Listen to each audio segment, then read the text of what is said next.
Hello everyone, welcome back to the Speeder Man, already in progress. I am Drunken Dan. We were wrong, sort of, kind of. We're wrong on a number of things. They didn't I was- Jeff Keighley was a little bit more aware that he shouldn't give the game that he's in all of the rewards, and just gave No, he him just the gave- two dumbest rewards. No, best direction, yeah, whatever. Like, sort of. Obviously the best direction because it had the direction to put Jeff Keighley in the game. But then best But soundtrack. it's still funny though. His best direction, considering the fucking story is so confused. But best soundtrack was the better joke. Was the joke though? Because it's like there's like one track in the game that's original. Yeah. Everything else is just licensed music. Yeah, it's all licensed music and then just like one original track, and that does honestly bother me. Well, I mean, it's a massive slap in the face to things like Cadence of Hyrule or Devil May Cry 5, which had, like, you know, impressive soundtrack, completely original soundtracks. I mean, fuck, man, Devil Trigger's better than most of the sound. Devil Most better than what? Sorry, you cut out for a second. I said Devil Trigger's just better than most other songs. Yeah, Devil Trigger's really good. That alone Garrett should have got the MC5 the winning position, and then having all the other shit in. But no. Instead, whatever. No. The actual music, the actual music-based game, no. The No. Other games with original soundtracks, no. Kojima buying his favorite sound music and then putting one original track in it—that's the real MVP. But yeah, other than that, like, best narrative went to Control, which makes sense, I guess. I kind of said that I think Control is a good game, but it was like a very unstable game, so I guess that's the best thing you can give it, because no matter how unstable it is, the story doesn't change much. What else was there? Best fighter went to Smash. I called it. I mean, it would be one thing if it had like stiff competition like Tekken 7 or Street Fighter 5 or, you know, something that other people might like play, but other than like, Samurai Shodown is its biggest competition, and it's still obscure enough to where they're not going to give it to it, even if it is a better fighting game. Because as a fighting game, Smash is a great party game. It is a great party fighter. As a fighting game, it's not very good. But it has 3 fighting game characters in it, Dan. Yes. Yeah, but you know, you can't like Best combo animation frame, whatever it is you guys do. I don't know. Yeah, you can actually. I don't like to play fighting games because they give me painful flashbacks of my childhood. Beyond that, Fire Emblem won Best Strategy Game. Called that too. Yeah, we did call that. I mean, It wasn't difficult. Fan vote was Fire Emblem, Yeah. which was pretty cool. I was actually a little surprised by that. I didn't realize how big. I mean, I knew it did really well at 3 Houses, but it just surprised me that it did that much. people actually care about Fire Emblem now. I know. Why I couldn't you do that in 1990? I put it down to the fact that people just look at every Fire Emblem character and they think, oh, it's that guy from Smash. The joke is it's because they all look But nobody from 3 Houses has been in Smash. They also Haven't don't. they- Also, none of them really look like any of the ones from Smash. And none of them look like none of the And characters from none 3 of them are the Houses short- look. None of them are the short-haired blue-haired people with swords yet. Then No. that's like Closest you get, that's the the default. closest you get is a tall, someone whose hair is only blue for half the game and who has a whip sword. There, You know what's kind of Now, funny about that scene where MJ knocks the guy out is that literally Peter's not in any real danger there. Yeah. Because yeah, he can shoot that machine gun, but good luck actually fucking hitting him.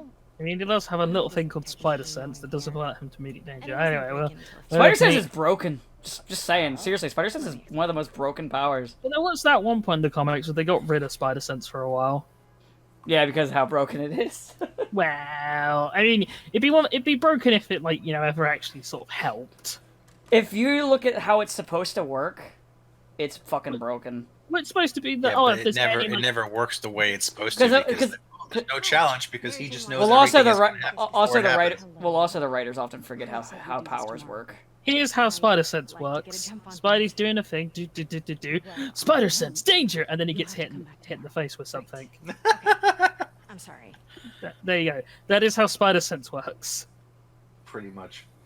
But anyway, so sorry, is there anything else with the awards, or we get kind of everything I covered?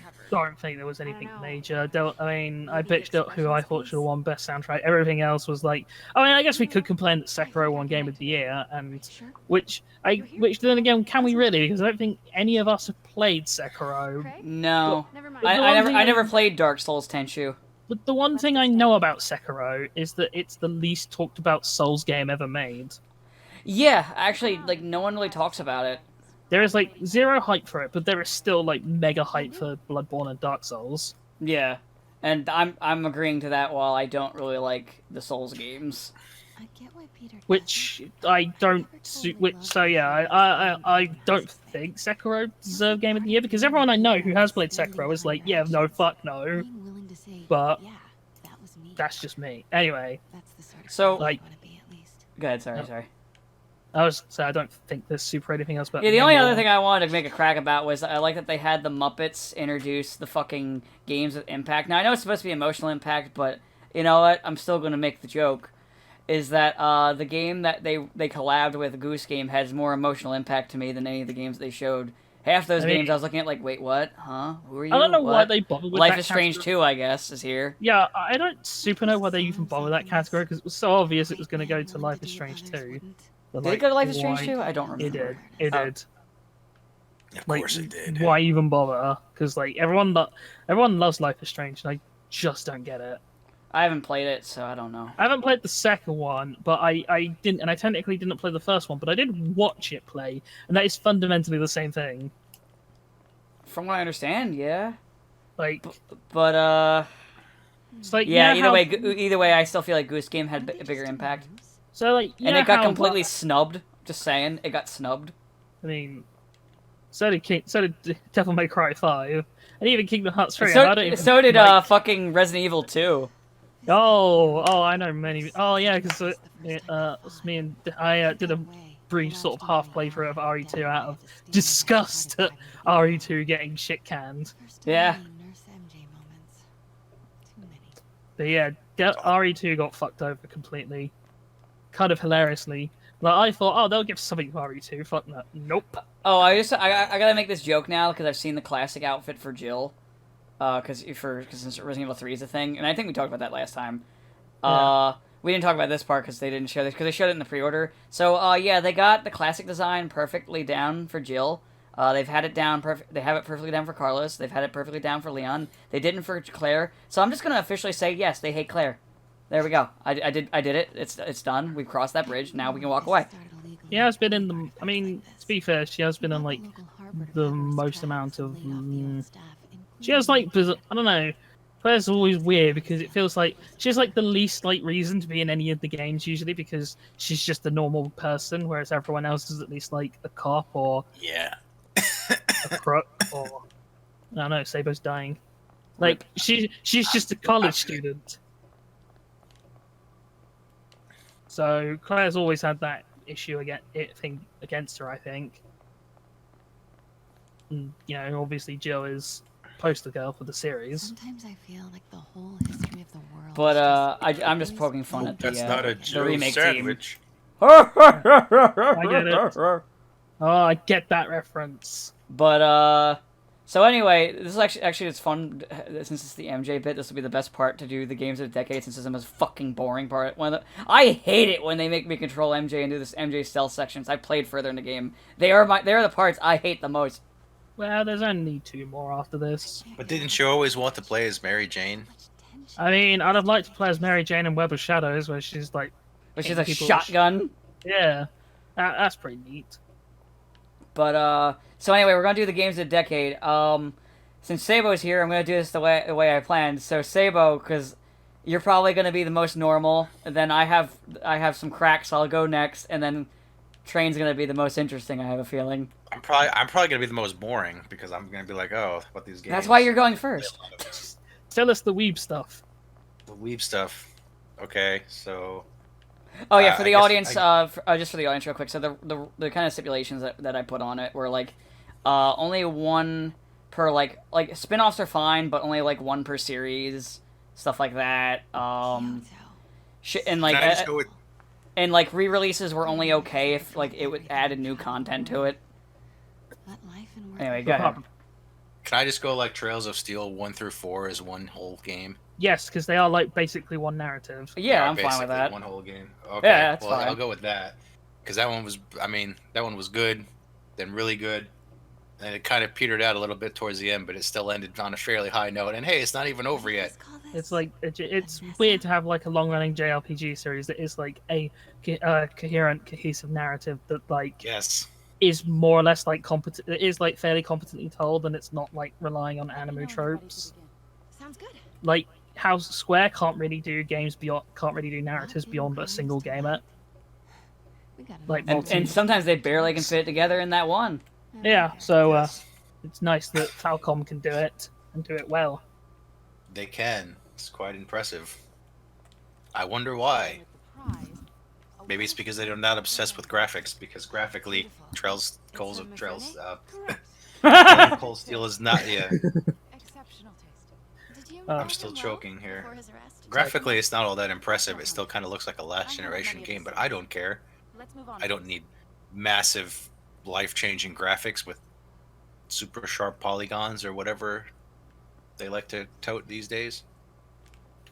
Blast processing. Blast processing.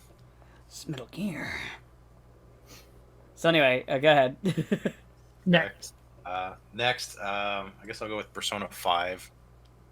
Yeah, Is even though it took like a decade for it to come out, it was still pretty good. it is like also the most successful Persona game ever made, That is true.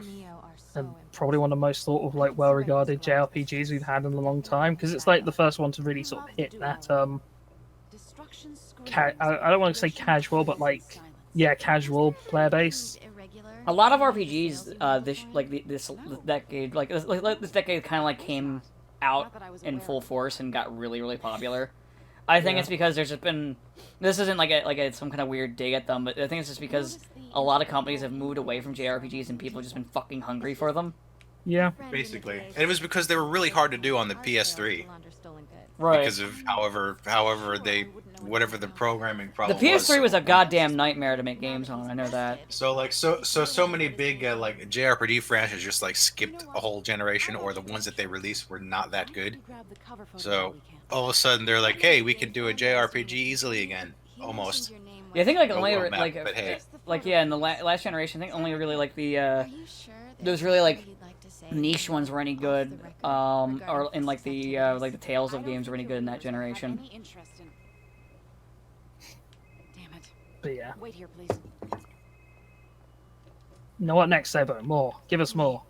I'm looking at my game wall here. He didn't even prepare. Like Trey and I are sitting here with like a list, like, oh yes, let's get all this together. I tried to make a list, but I was just like, man, I wrote a list, but I was like, okay, Train's gonna say this. Dan's Don't gonna worry say about what this. I'm gonna say. Yeah, don't worry I about what we're gonna say. I have many things I can say. You know me, fountain Yeah. of information that streams forth powerfully from my crotch, Be right back.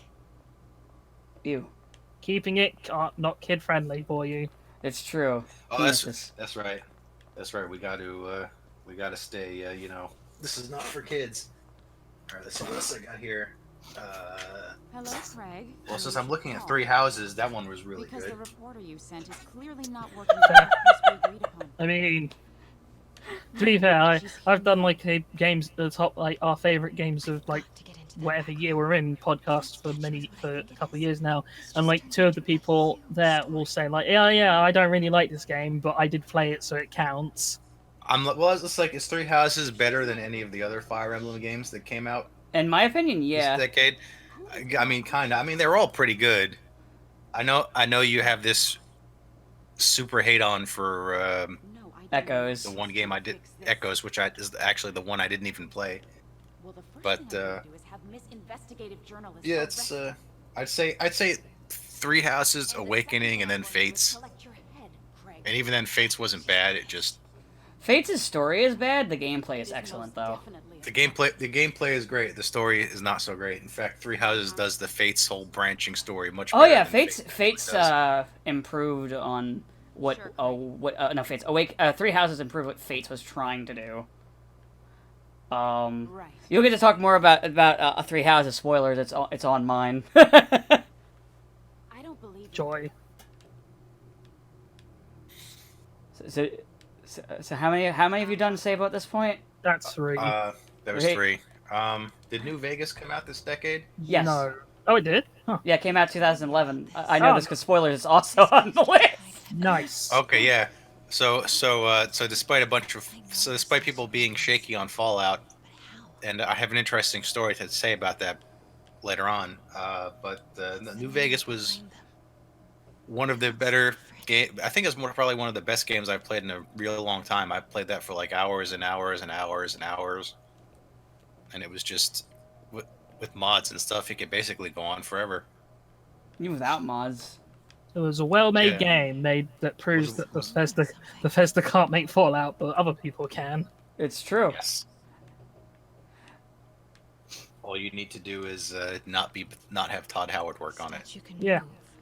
Todd Howard is a Oh. waste. Or lie about it. Todd Howard is a 300 lying waste. Fallout 3 will have 200 endings. It just works. It just works. It just works, but except for it doesn't. Except Except for when it doesn't. I mentioned it before, but a friend, me and my friends do this podcast, and one of my friends always puts like weird things on his list, and I honestly told him that if you put Fallout 76 on your list because you think it's this great like sociological experiment about the inevitability of class warfare breaking out in a highly capitalist society, I'm gonna fucking punch you. The sad thing is, I might have inspired him to do it now. You'll have to send me that one. 76 is on anyone's list.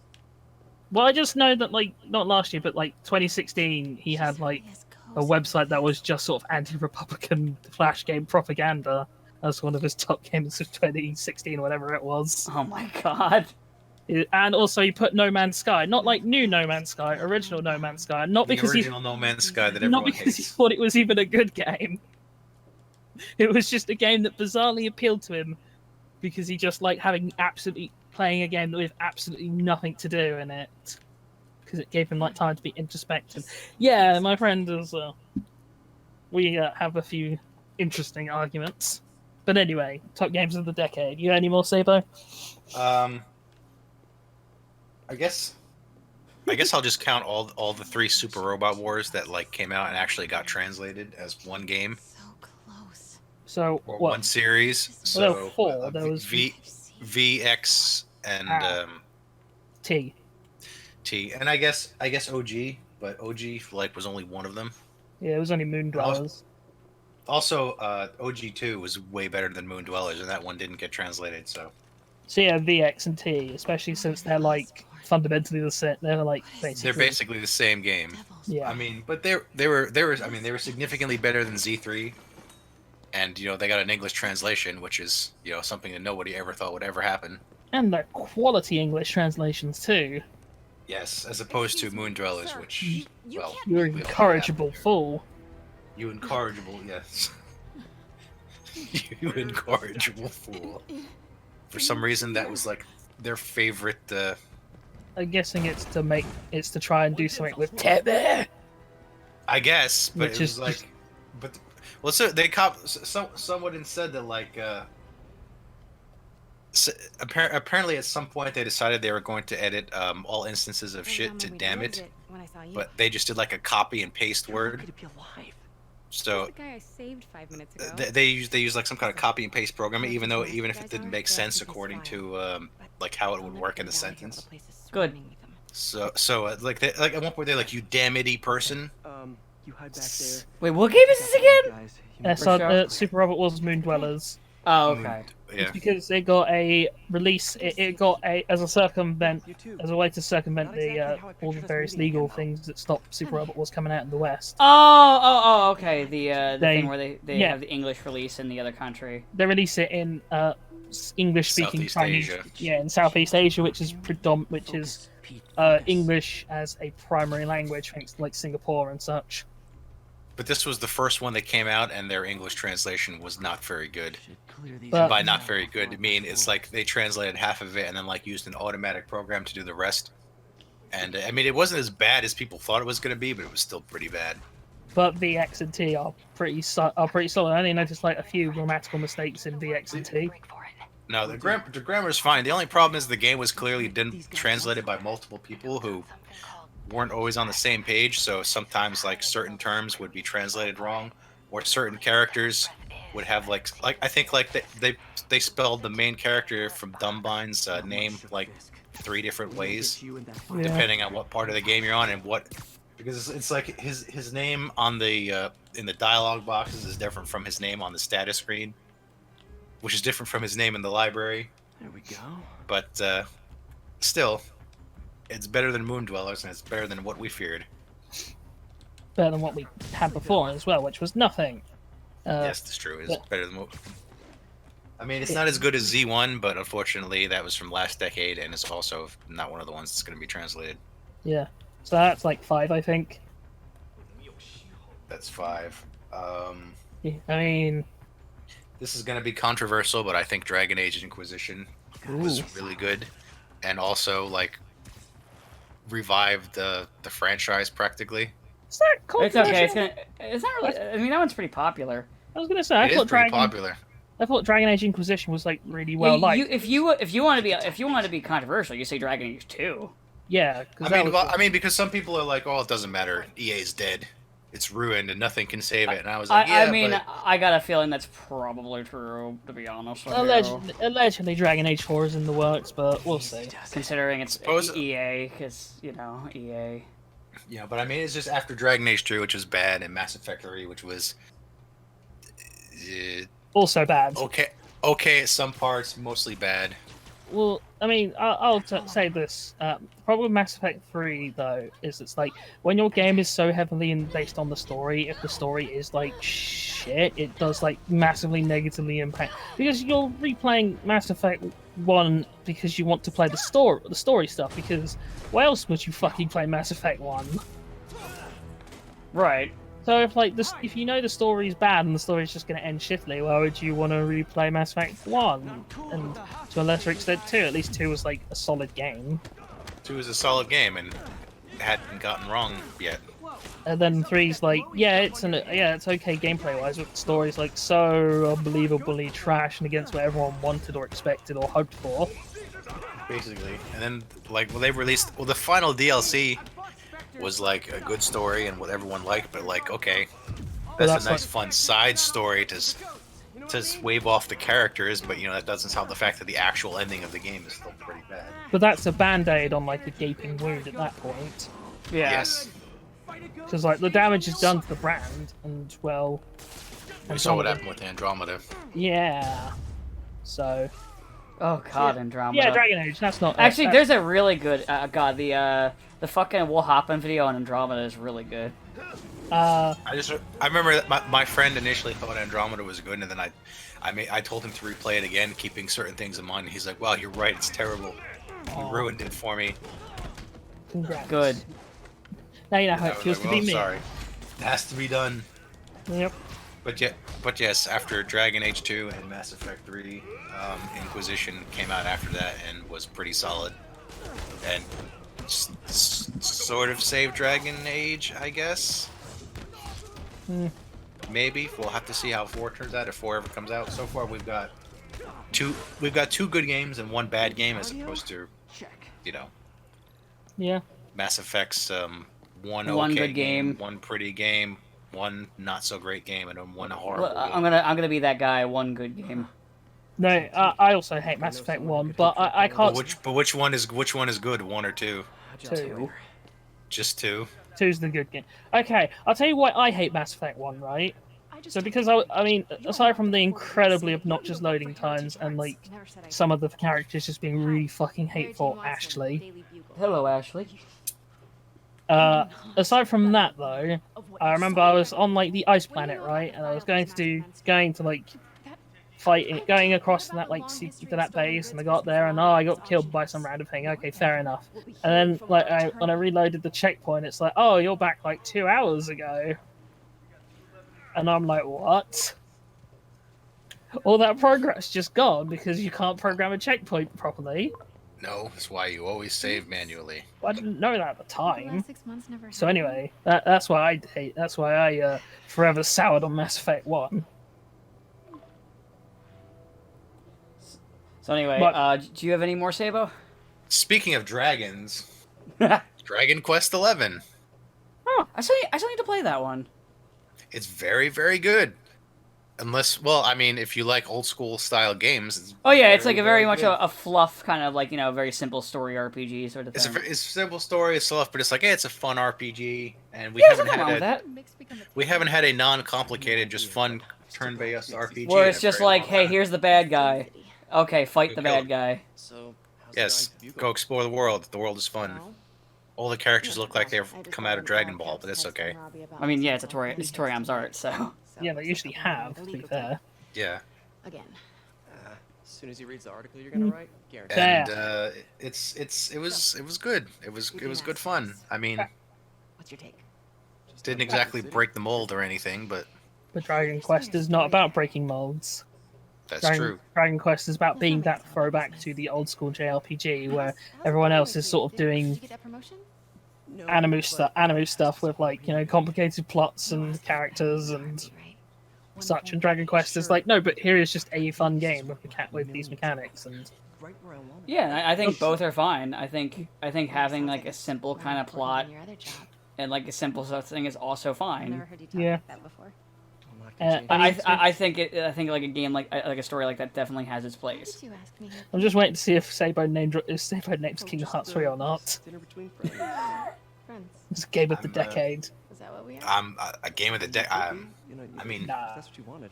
No. I was like, man, how should I rank Kingdom Hearts 3? Like, it was fun. But it's fun but Problems frustrating. with it, but it looks like a lot of the problems with it are going to be fixed with that upcoming DLC. But that doesn't come out this decade, so And plus, Yeah. also, there's going to be more problems that come with that update. You know there are. I mean, I'm sure there will be, but It's like, you remember how we all thought the final mixes would fix like 1 and 2's issues, and they didn't. They just added more stupid shit. Yeah. Go. Because So- But you know, a Kingdom Hearts game also came out this decade that I had very little problems with, at least when that game was out. Birth by Sleep. Dream You know, I was thinking Oh, but- that actually. Oh, I thought you were going to say Dream Drop. I'm no, because I didn't think. I mean, Yes. okay. I'm already a Xehanort. Dream Drop was okay, but Dream Drop is when the story started taking a serious nosedive, which went all the way into 3 as we saw. But no, Birth by Sleep was still the story still worked pretty well at that point. Everything was balanced very well. The story didn't get too stupid. The only real problem is that a lot of stuff that in Birth by Sleep that I'm like, well, okay, they're gonna resolve this well in Kingdom Hearts 3 in 10 years, and then they didn't. That was your first mistake. But that's not a problem with Birth by Sleep. So no, Birth by Sleep was fun. It was good times. I honestly enjoyed the relatively simpler battle system than whatever, because everyone's like, it's not as good. You can't combo as effectively as you can in 2 or 3. But I don't need to do that. I just had fun with the command deck system. Yeah, fair. I don't need to be able to frame analyze everything.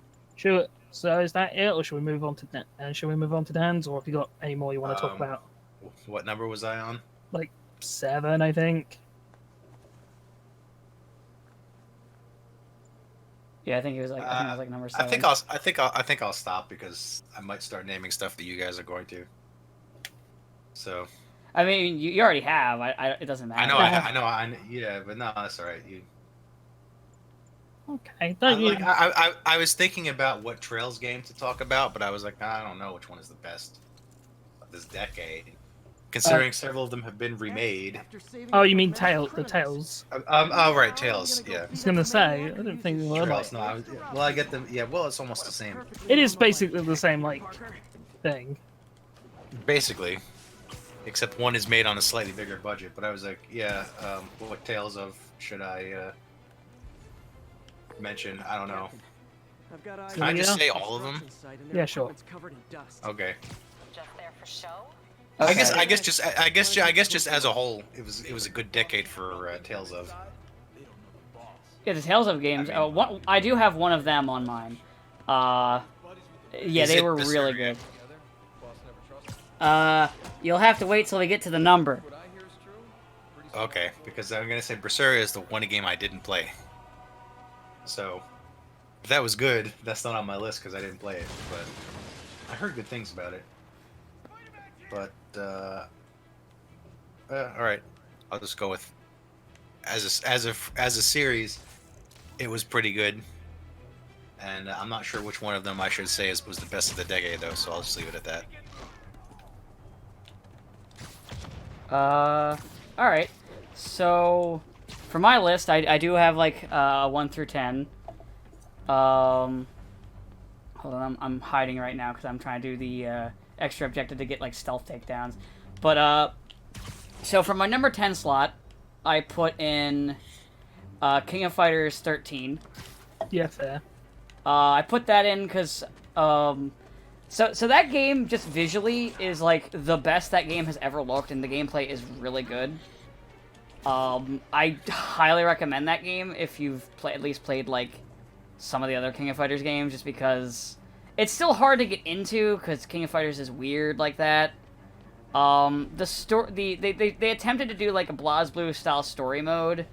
It wasn't all that great, the story mode part. But yeah, what I mean was like they tried doing like, you know, the little like dialogue cutscene sort of thing. No, I get you. With like the text scrolls, and I'm rarely a fan of those anyway. Well, But it was pretty bad in that game. It's honestly better just to get the story from the just arcade mode, like how the games typically present their story. I mean, the problem with fighting games is a story, and when you're doing it that way, is it's just you have a whole bunch of scenes that's just there to sort of half-ass explain, hey, these two characters are just going to fight now for some dumb reason. And so there's just a whole lot of yapping and not a lot happening, you know? Right. But yeah, it's just really a solid entry. It's some of the best sprite work I've seen for a fighting game. And I just really enjoyed it. Number 9 is... I put Momodora Riviera Under the Moonlight. It's a Castlevania-style game. Yeah. Like a Metroidvania sort of thing. I put that over Bloodstained because I just felt like the combat and the boss fights and everything were more solid. The game also is more stable, where Bloodstained has that one boss fight that does not run very well. We all know the one, the coin one. Yeah. Literally didn't see that coming. But, yeah, it's really good. I highly recommend it. It's got a great soundtrack. Now, it's a sprite game, too. The sprite work is really fun. Story is pretty good for, like, one of those kind of games where it's more focused on exploration. And I just really liked it. Nice. Number 8 is Wasteland 2. Which is like a top-down RPG sort of thing. It's in the same vein of, like, the old Fallout games. Because Fallout was a spiritual successor of Wasteland 1, and I guess now Wasteland 2 is a spiritual successor to the original Fallout games, because it's the original creator. So, it's weird, but it is a really fun game, and I enjoy it a lot. It's definitely hard. I'm not going to lie to you and say it's easy. It's one of those games where it doesn't make it clear what'll happen with your choice, and sometimes, too, you just literally do not have the... stats on any of your characters in your squad to, say, get, like, the quote-unquote best result.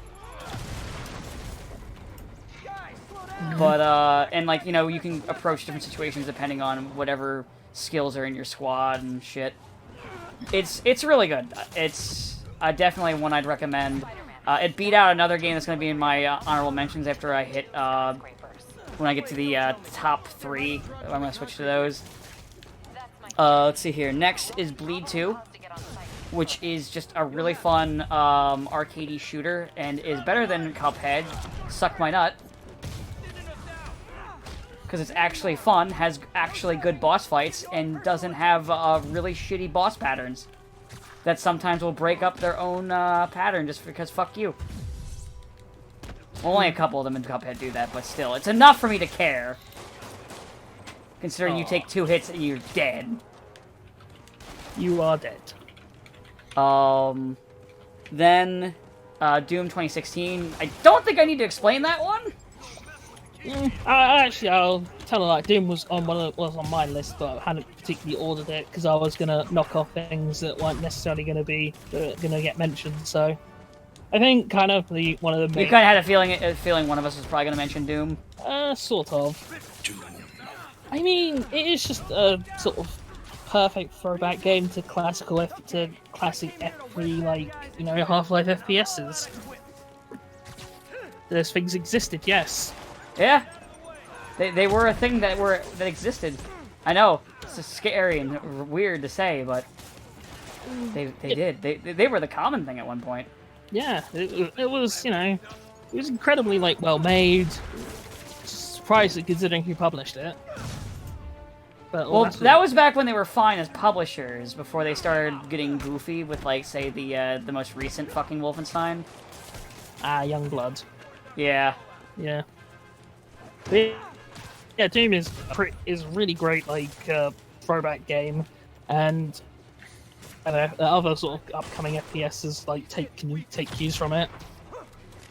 Yeah. It's just good. I picked it over Wolfenstein because I do like Wolfenstein. Barring Youngblood, which to be fair I haven't played, but but like I picked it just because I enjoy because I mean I like the whole like story-based cinematic thing that they're doing with Wolfenstein, but I just kind of prefer the more arcadey sort of style of Doom 2016. Well, there's more like it's. I mean, Doom 2016 is basically like corridor then an arena fight, the corridor then an arena fight, but the gameplay of it is so well crafted that it's never not fun, you know? Yeah, it's just fun throughout, like all the way through the game. It's fun, and then when the game ends, you just kind of like you just want more. More. Hurt me more. I mean. I really hope Doom Eternal is actually good. I really hope Doom Eternal is good, but I am fucking paranoid. Me too. Alright, so we're at number 5. Yeah, no, here Doom it is. Eternal. But, Yeah. I mean, remember what happened? Remember what happened the last time we had a game that was kind of named like that? About an old 90s franchise? I mean, it got delayed at one point, and people started making the jokes, so... They've already beaten you to the punch. I'm just talking about more how the game was not very good. Never mind how long it took. That's the thing, is like the thing about Duke Nukem Forever, it's less that it's not good, it's that it's just very painfully average. Like, it'd be one thing if it was like... It's honestly it's pretty bad, but, it's not like... I'm gonna say this, though, and I'm gonna garner so much fucking hate for this. It's technically better than Duke Nukem 3D, because Duke Nukem 3D is fucking garbage. Play it again, guys. Play it again. Trust me, play it again. It's not a good game. Don't worry, Doc. I make a point not to leave anything. But anyway. That's the sound of the people coming to my door to kill me. Yes, it is. As if anyone can remember, as if anyone, like, who on the internet who knows how to work things play Duke Nukem 3D. So anyway, what's your number 4? Number 5. We're on 5. Because 6 was Doom. So number 5 is... Yep, you were right, Sabo. It's Tales of Berseria. Yeah. Tales of Berseria is just the strongest the story has ever been. The gameplay is really good. It's also the one with the most, like... There's complicated issues in it, like, but, like, it's the most direct in its goal, where, like, you don't get the, oh, actually, I'm the villain sort of thing. It's just straight up, here's the guy you're gonna fight at the end, and you do.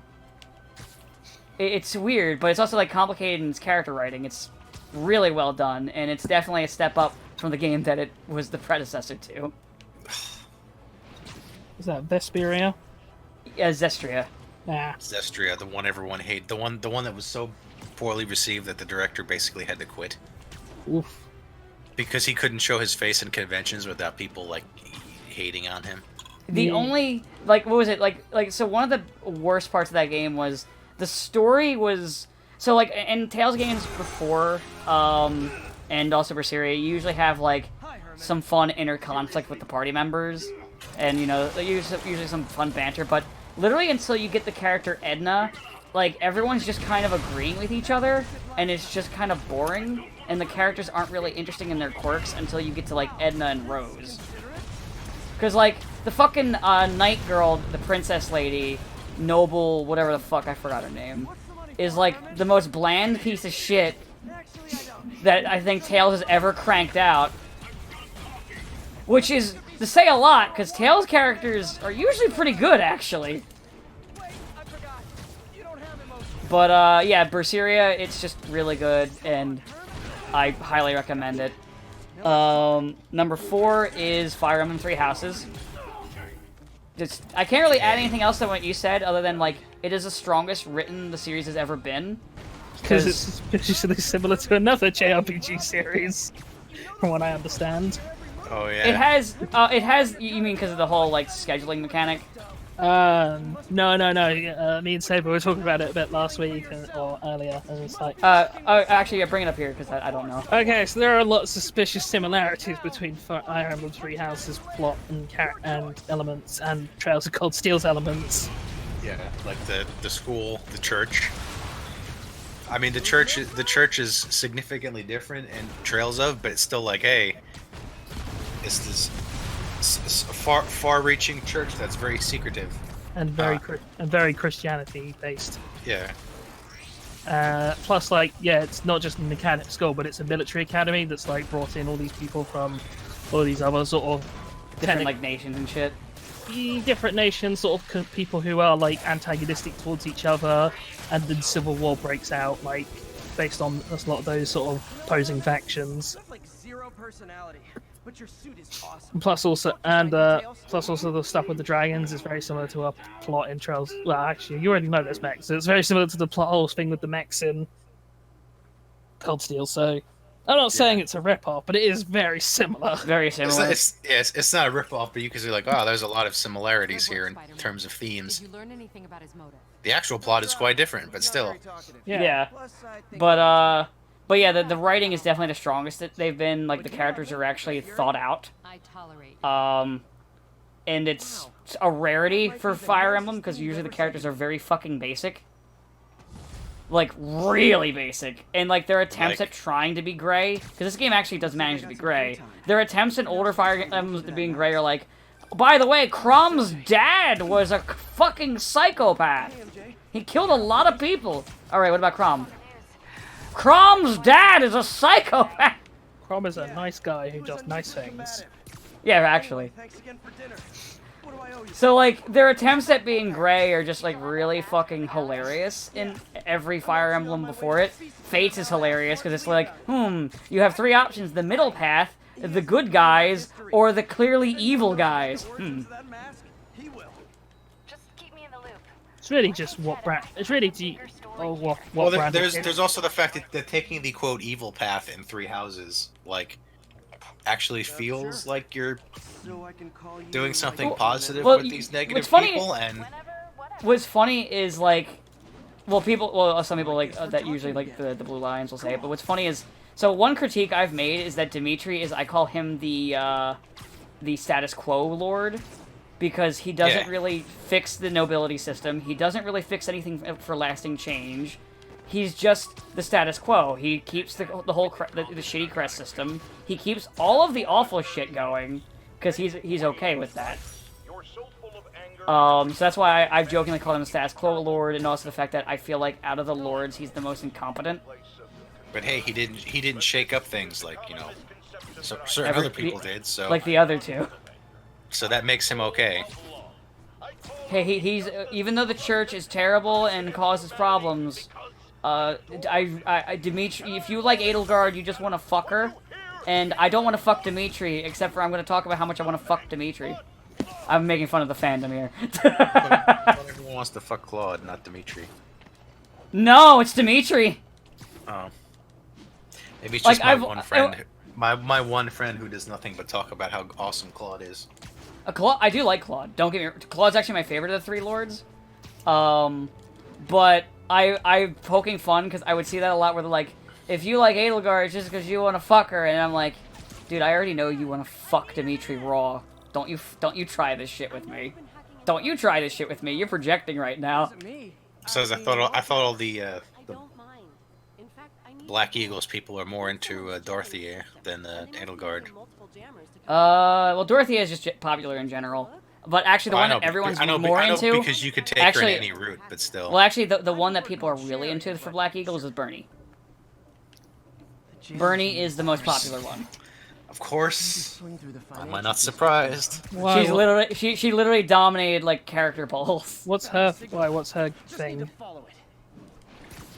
Oh, go ahead, say. Well, I'll let you do it while I try to find this tower. Her thing is like, oh, I'm so scared and nervous. And I don't want to come out of my room. Oh, she's nice.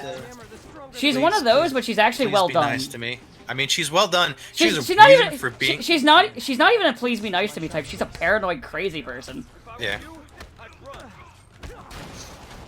Ah. I mean, she has a good explanation for being like that, but still, I was like, of course, you went right to the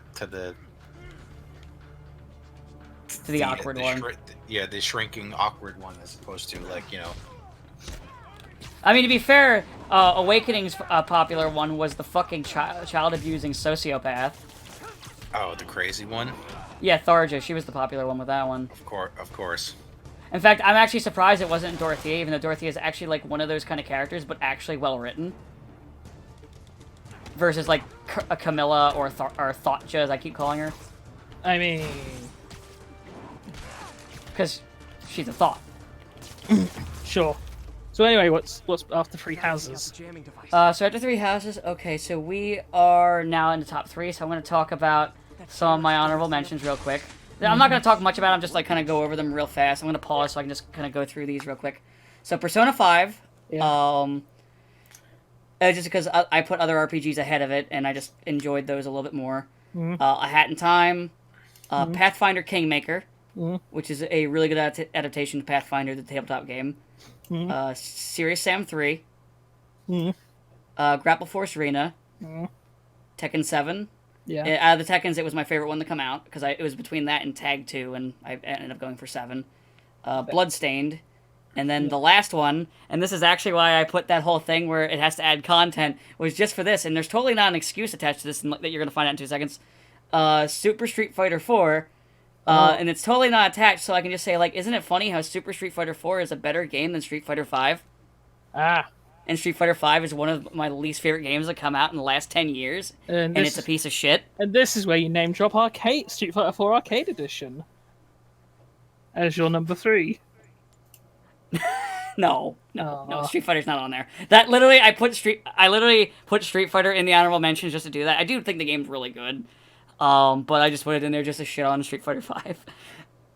All right, so now for the top 3, and these are the ones where like 3 and 1, you guys are gonna be like, yeah, that makes sense for me. Number 3 is Sonic Mania. Yeah. Yeah, that makes sense for you. It's my favorite Sonic game, and it's just one of my favorite. Oh god, platformer titles. number one's not gonna be Forces, is it? No. Okay, just double check. Fuck Force, no. Fuck that. I'm not that fucking crazy. Where are you? No. So anyway, number 2 is Fallout New Vegas, which we kind of already talked about. There's so much replayability, even without mods, which I've never really done much with the mods. There's a lot of choice. So I chose it over Outer Worlds. Outer Worlds is technically the better game mechanically, but I prefer New Vegas' story. Outer Worlds is really good, and I recommend it, but it's also kind of like that thing where, because of how new it is, I didn't want to qualify it. Yeah. Like, Spider-Man here is really good, but it is so new, and, like, I'm still not even through the game. I wouldn't, like, it got knocked out of even qualifying as a choice. And then number 1 is Freedom Planet. Yeah. I should have seen that one coming. I was thinking about it. It's like, is he gonna? The fact he didn't put that on honorable mentions is making me suspicious, but I won't say anything. You was right. You was right to be suspicious, because it's true.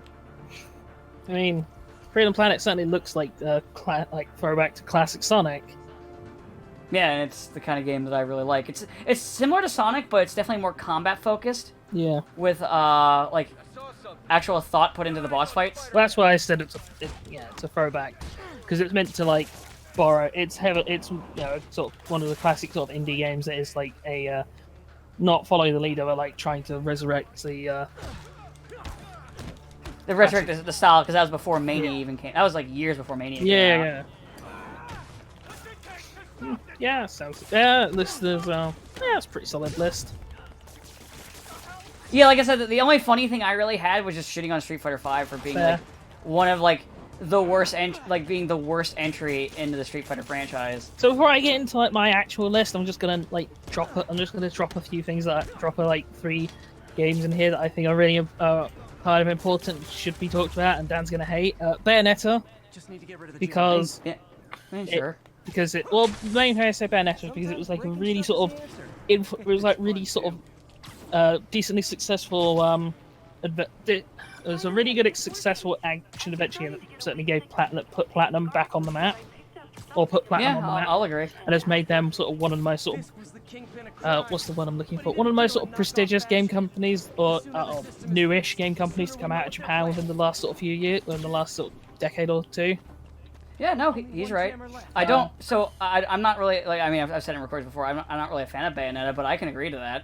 Overwatch, not because I Oh. no, but listen, Overwatch because it was very important that it came out because it was the first successful title in what was otherwise a stale and dead genre at the time. It was a kick in the pants to TF2 to get them to sort of get their shit back together. It has had like a massive impact on the industry, both positively and negatively. Like, as I said, the complaints about the game valid, but I do think it was like a relatively important game when it came out, especially with the era it came out. I mean, hell, it also was like one of the few games to like directly kill its own competition, like go for the jugular levels of killing. Yeah, what's funny is that it came back to life later.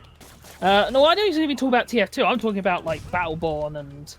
Oh, okay. I was gonna be like, oh, okay. No, it never killed. It never. I literally forgot about those games. So Yeah, you're correct. but it killed both. It killed both of them, and and you cannot deny it's had like this fairly large impact on the industry as a whole, to the point that Yeah, it has. So as I said, there are things you can talk about it, but it is important in that sense.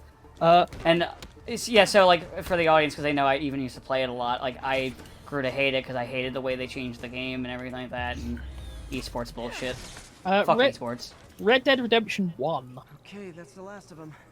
Okay. Okay, so what I think is important about sort of the difference of like Red Dead Redemption 1 as opposed to, well, I think 1 is a stronger story than 2 is, and nowhere near as meandering and boring as 2 is. But I think sort of what made Red Dead Redemption 1 sort of powerful is that it was like one of the sort of biggest sort of impactful games of the time it came out, which is like 2010, I believe. It has had like it has been one of those things where his like always sort of lingered in the public eye, and our sort of collective unconsciousness, I guess, is another way to phrase it. So like. And it was just like one of the sort of most ambitious games. Like there is a huge amount of scale to it, and it does capture the feel of the Old West. And yes, there are issues, and I know you're gonna, and I know you have.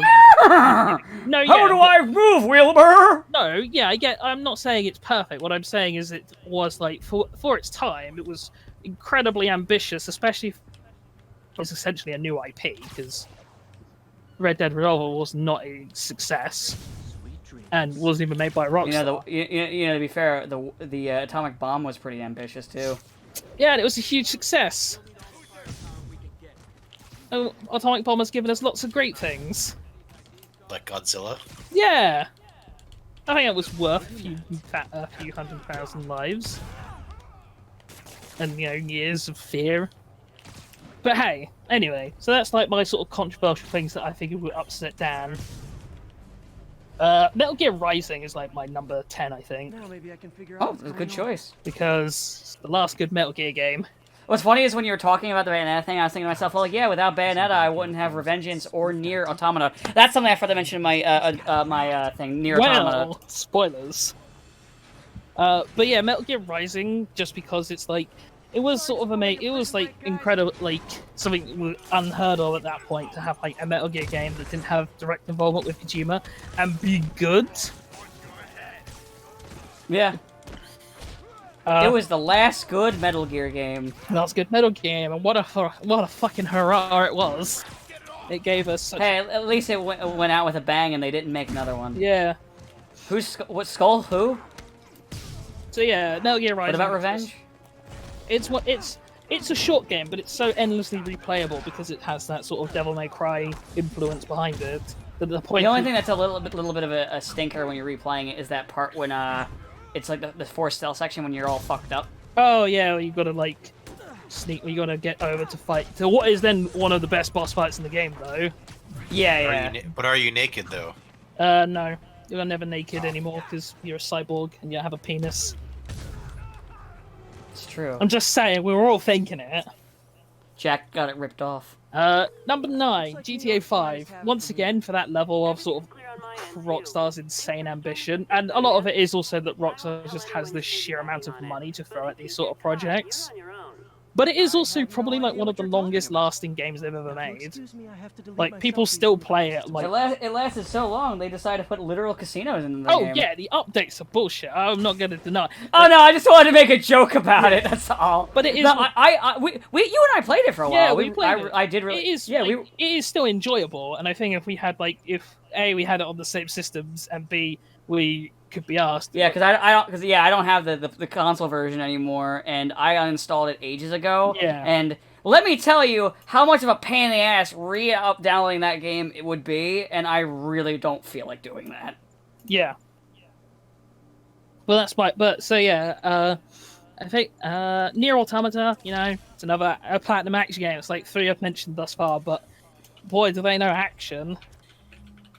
And it's just, it was a really... They're really good at it. It was a really well-crafted story, especially for a genre like with like themes like transhumanism and such that has been played out a lot. Like, you can't look at it and not sort of see the influences of things like Ghost in the Shell or... But it does its own thing with it. Yeah. It's not like regurgitating stuff from, say, like it's not like David Cage's bullshit. It's not like it's not like Detroit where it is everything. It's every trope and everything you've already seen played out again, but with a slightly different framework. It's all like new. It is like It is these ideas, but presented in a new way that does ask a lot of really important, really interesting questions. So that's good. Nice composition. Let's see what else is on here. I'm up to what, like 6 now, I think. Alien Isolation I'm going to put on number 6.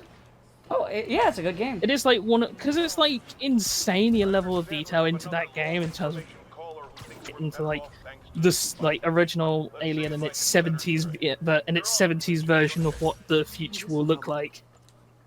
The retro futurism, I think it's called these days. Yeah, yeah. We're getting that aesthetic right, getting the alien right, and it is one of them. And it is like the aliens. Yeah, alien right is hard, and the alien like honestly, yeah, the alien's great. The alien AI is fantastic, and fuck me, that hive segment is amazing. Just a shame the game sort of drags between killing the alien and then get to the hive, and it's like, oh, there's lots of these fuckers now. But yeah, that is a pretty solid one. Bloodborne is number 5. Okay. Out of those games, Bloodborne is the one I like the most. Well, I really love its aesthetic, It's got a good style. London Victorian aesthetic, like mixed with horror. It's a good style, but I'm so bad at it. Yeah, and it does help, and it helps that it's also like play off as a much more aggressive title than Dark Souls is. Like, you're actively penalized for playing passive and defensively in Bloodborne. Yeah. There's a lot more sort of like cool there's a lot more sort of. So Dark Souls has an interesting history of bosses, because Dark Souls 1 has quite a few great bosses, and then also Capra Demon. Fuck Capra Demon, it's the worst. Not because it's hard, because it's the only one that's like legit bullshit. I mean, there's things I kind of find bullshit in general. No, where but it's I mean, like Capra Demon is Capra Demon is the worst, yeah. Because it's like you fight him in an enclosed space, and he has like. There's multi-enemies, it's very tight, and he just instantly runs at you, and he's very fast. And he's just bullshit, because he will catch you off guard. Unless you know he's coming, he's always going to be bullshit. Dark Souls 2 just has some really terrible bosses, honestly. They're all the same boss fight. And I never actually played Dark Souls 3, but Bloodborne has a huge variety of its bosses, really great aesthetic. I love the weapons, the weapon changing mechanics, making it so every weapon is like secretly 3 weapons. Yeah, that's actually really cool. I like that.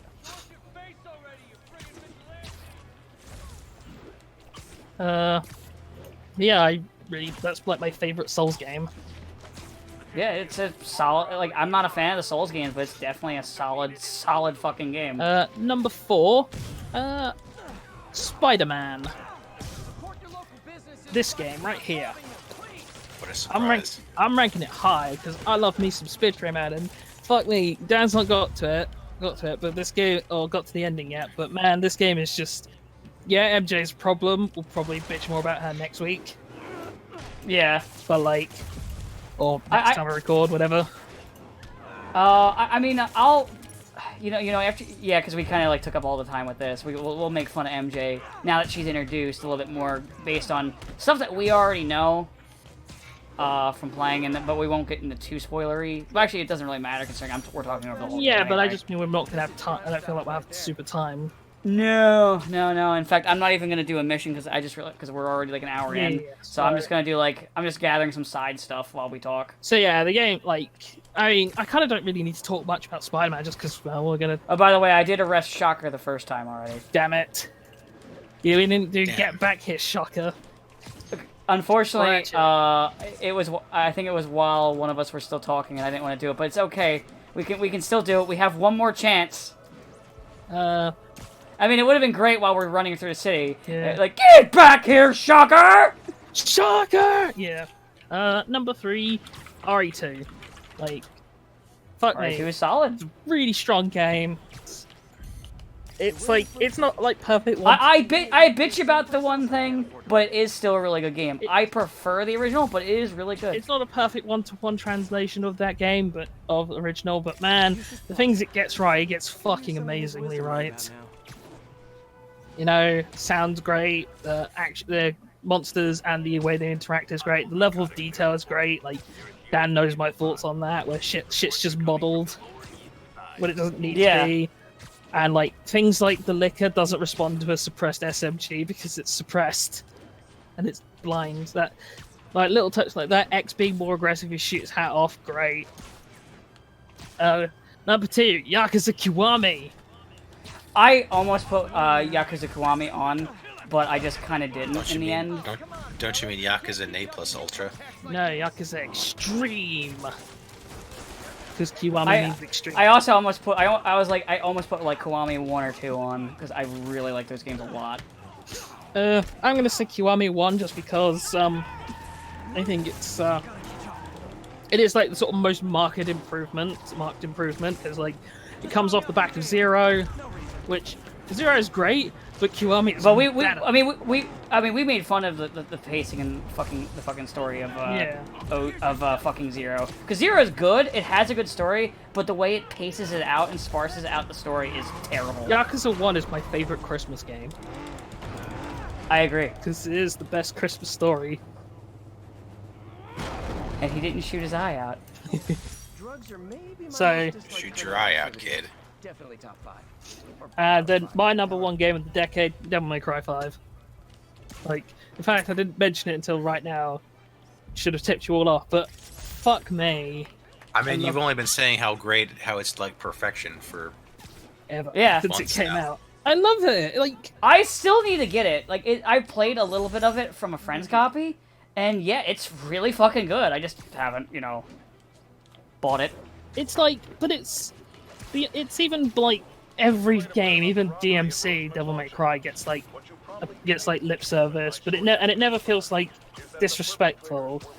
Like it treats every aspect of the franchise with like with reference, which I like because And hell, the game also gives a ending character arc for several of the characters. plus like man, the fucking combat, like the fact that Dante has like 8 weapons and can swap between them all, and also the 4 styles, and not just 1 but 2 Devil Triggers. Spoilers. I won't say anything more about that, but there's like so much shit you can do with Dante, and he's only 1/3 of the cast. Like these, Like they all have a lot you can do with them. there's just so much variety in terms of how all 3 characters play. The story is, I mean, it's solid for a Devil May Cry game, but Devil May Cry is not really built for the story. Devil May Cry is built for the action, and then also. Oh yeah, that's what oh yeah, definitely. I just said like it's kind of amazing though that it like had like character arcs for the characters. They were pretty good and well handled. Yeah. Which is not something I'm expecting or looking for when I'm playing a game like Devil May Cry. I'm just looking for Yahoo Pizza Man antics. The soundtrack's fucking kick-ass. I mean, that's Devil May Cry in a nutshell. Yeah, It's but always, DMC it always has a good soundtrack. Yeah, but DMC5 is like everything that's great about the others, and then more shit because fucking Devil Trigger's a banging track now. I can tolerate. I mean, I don't hate Subhuman, which is Dante's theme, but I don't. It's definitely not my favorite. I swap that out for the classic themes because they also let you do that. Nero just has the best theme. It's just how it is. But then Dante has the best gameplay. Man, the fine of the game are just beautiful. I could go on forever about how much that game is perfect, but I won't because we're running out of time. Like DMC5. Yeah, pretty much after I'm done with these this crime token, that's when I'm gonna stop. I mean, other things you guys mentioned would also be on my list and probably would have knocked a few things off, but like, I kind of wanted to just talk more. You also had a feeling of certain things that we might pick. Yeah, like Persona 5 I kind of expected to be on. Yeah, I expected. Honestly, that was one of the reasons I didn't put it on. I knew somebody was gonna do it. Yeah. And we've also talked a lot about Persona And 5. also, I actually do like Fire Emblem more, like, just a little bit more of the Three Houses, just because it's more fun to replay. Yeah, that's fair. I would have talked about Super Robot Wars, but I mean, Seb already did. Aha. So yeah. And also Trails, which, actually, to be fair, I don't think I would have put Trails on my list. Not necessarily because I don't think it is. I think it's a great series. I do.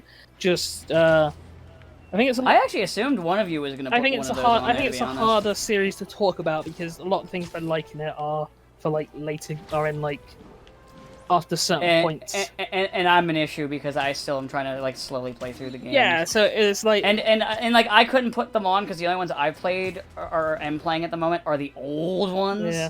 So like they do.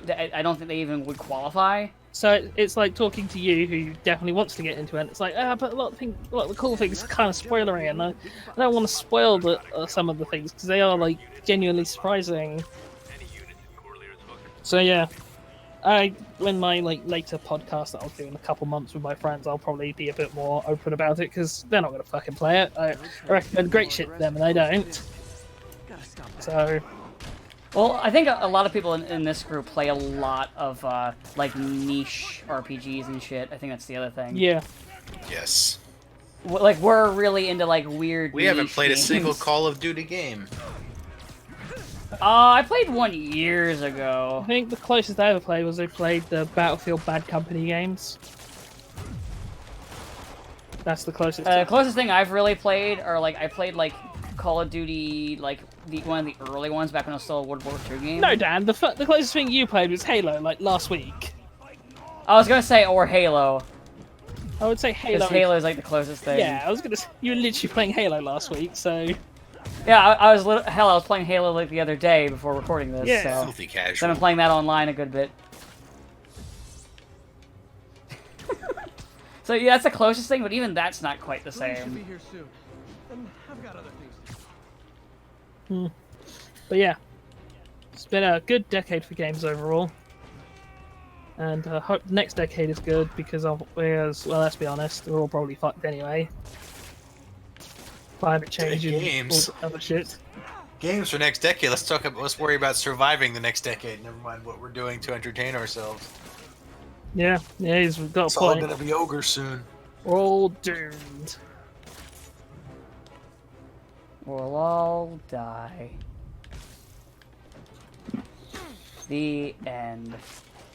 Also, I've bugged out the game. One of the thugs is stuck in the roof here. Oh no, you killed him. The game is collapsing because you killed him, and Spidey's. He's not supposed stuck to do in. that. He's like stuck in this thing. Yeah. And I can't. How well do you think you'd survive if somebody jammed you in the roof? No, he's actually like punching me. He's not dead. Just wait. Give it some time. I'm just gonna leave because I literally can't complete this.